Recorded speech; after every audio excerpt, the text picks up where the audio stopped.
V zásadě na Jablonecku si dnes milovníci sněhu a psů přišli na své. Konal se tam závod psích spřežení, ve kterém si to mezi sebou rozdalo na 30 posádek.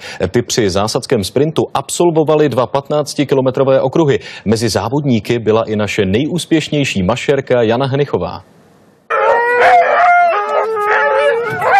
Takhle moc se těší sibirští husky, až budou moci vyrazit na trať. Oni už tuší, že se něco bude dít. A jakmile vytáhneme postroje, vidí sánět. 3, 2, 1, maško!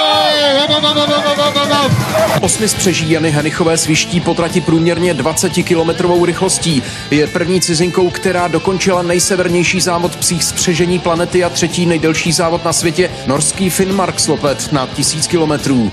Tak je hodně pejse. My vlastně běháme od léta, než se jezdil s kolečkou Károu a teďko vlastně co napadl sníh, tak se jezdí se saněma a my jsme byli trénovat ve Švédsku.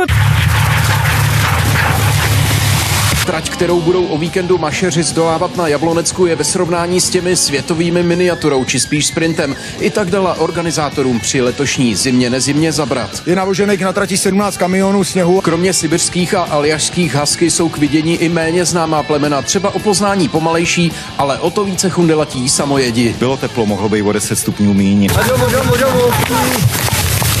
Jeden pejsek nám vynechal. Na začátku začal kulhat, tak jsme ho radši nechali v klidu a doběhli jsme to se 7. 0. ročník mašerských závodů v zásadě navštívila asi 1000 lidí a na další se tu těší zítra. Jen žádají diváky, aby si lépe ohlídali své domácí mazlíčky. Kvůli nim spřežení vyjížděla z tratě a ne vždycky by to s nimi muselo dopadnout tak dobře, jako v tomhle případě. Ze zásady Ivan Berka, Televize Nova.